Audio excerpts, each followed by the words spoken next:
Hello all, Jakester here. I wanted to create a video before I went too much further into the 2022 season and give a little bit of input on some of the changes for the season. One of the first things I wanted to highlight was the change in the point system for this year. The simple explanation is that I tried to conglomerate Formula One, NASCAR, and IndyCar all together to make kind of one of the ultimate point systems. For first place with 35 points and all the way down to 15th is the only spots that'll get majority of the points. When last year I had it all the way down to 30th, where 31st was 12, and everyone on back was down 12 points for that.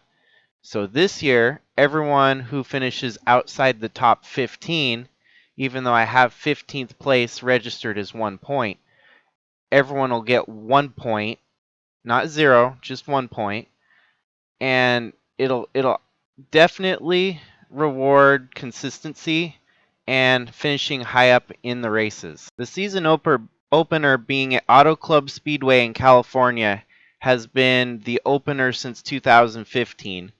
This race usually tends to be a bit of a snooze fest, as there's very few cautions and very few lead changes. Some new tracks that I've included in this season are Eurospeedway Lausitz, which is in Germany. It's a copycat of Indianapolis that they built in Germany. I have also added North Wilkesboro for the first time in my series, which will be a fun short track bash. Also new to the schedule in 2022 is the Dodge Stadium short track, as well as Bahrain and the Yas Marina circuit in Abu Dhabi. I'm trying to match up my schedule with that of what the regular races are being held that season. So, for example, I'll be trying to run most of the races in collaboration with IndyCar, NASCAR, and Formula One. One of the most entertaining parts of the season will be following the regular season conclusion with my form of the playoffs, where everything from the 33rd race on to the 44th will be double points. Also a first this year, 11 of the 12 races in the playoffs will be a night race. And lastly, the new addition to 2022 will be the Track Type Championship, where each of the 4 track types that I run at, we will accumulate a point system, and the winner on the last race of that track type will win 15 bonus points to their point standings. And so, to no further ado, let's give a recap of the first race at California. And so, sitting on the pole for the Wild West 450 at California is none other than Larry Lusk in the 91 Tyler Shingle Racing entry. This is Mercedes' first pole in the Sylvania Cup Series. Starting outside is also Will Power in the Penske Ford. I'm going to scroll through and give you kind of a few high notes. Monty Shingle starting in about 8th place. I'm starting in about 12th. My brother is right behind me. Rick Quick's deep in the field, sitting roughly mid-pack. So is Dalton Scott in the Subway car. Jimmy Johnson, last year's champion, right there beside him.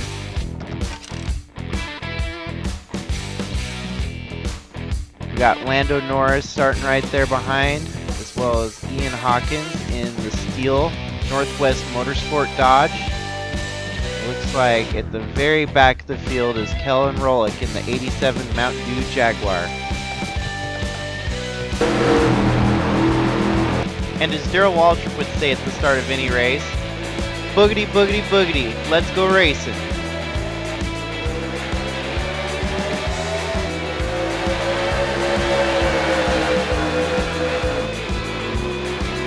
One of the nice things about the California track is it tends to lend itself to a lot of 3-wide racing, which makes for some really nice photo ops during the race.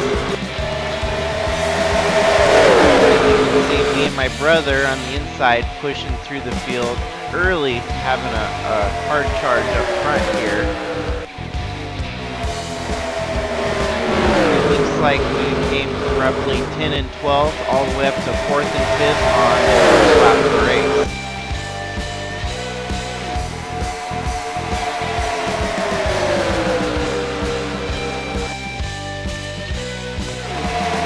Our first wreck comes on lap 3. The 3 wide and 4 wide racing couldn't maintain forever, as you can see. Scott Dixon, our past champion, winds up in the wreck. Only a 2-car wreck. Not a big one, but still, nonetheless, brings out the caution. As you'll see here, our first pit stop of the race, the biggest loser is Larry Lusk, who came in first and eventually comes out of the pits in 20th.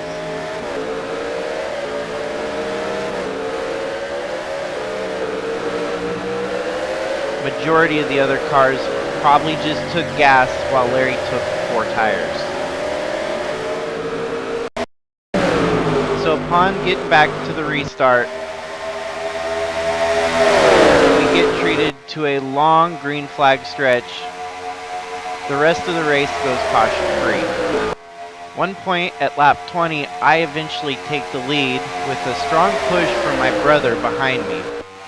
Next driver to lead is that of Will Power by lap 29.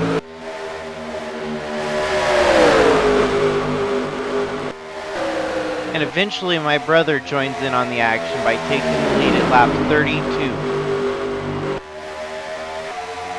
And don't forget about Larry, who had dropped all the way back to 20th, actually fights his way back to lead around lap 40 in a 3-wide battle here that's pretty good.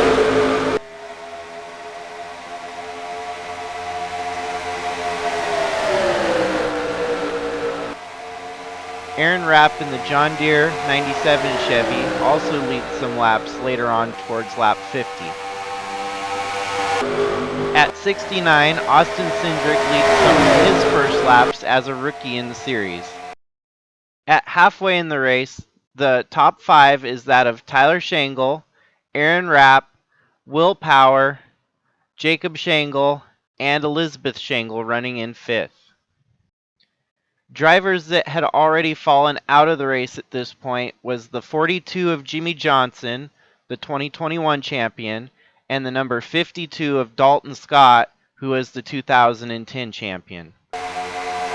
From the midpoint of the race, there wasn't a whole lot of drama. It was pretty much just follow the leader, green flag. There was some switches between the lead, but not a whole lot. So I just wanted to jump to lap 223 of 225 and show you the last couple laps at the front of the field. Tyler Shangle in the FedEx 77 is currently leading, but he's also fighting off a hungry Will Power on the outside. That number 12 Pinsky's been strong all day, running up front with the rest of them. Will Power was very consistent last season, where he had finished, I think, about top 5 in the points. And if this year's going to be any indication, it's looking like he's going to have another strong show. As you can see, he's finding some lines that Tyler ain't running, and he's actually making it work. He's on the inside here at, let's check, lap 224, so there's still, white flag will be this time by. And it's close. Will Power has the lead at the roughly, nope, looks like Tyler had the lead at the line on that lap. Final lap.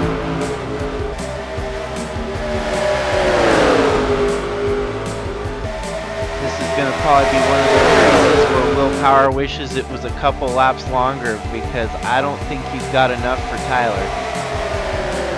And this is only going to give Mercedes their first win of the season if he can pull it off. First in career here in the Sylvania Cup Series, first Mercedes-Benz win totally. So that's a pretty cool looking car out there up front, I must say. And yes, Tyler Schengle is the winner of the first race of the 2022 season. Second to him was Will Power. Third was Aaron Rapp in the 97. Fourth was Casey Kane in the 22 car. Let's go find those guys on track here. There's Aaron, Casey Kane. The number 1 of Austin Cindric. His first race in the Sylvania Cup Series is a pretty good one. Hard to get top 5s in the series. I ended up finishing 6th. The 95 of Jacob Roloff finished 7th right behind me in the Red Bull 95. The 98 of Colton Herta finished 8th. The 33 car of Rocky Lang, and then the number 3 car of Joseph Newgarden. And that's your top 10 for this race at California.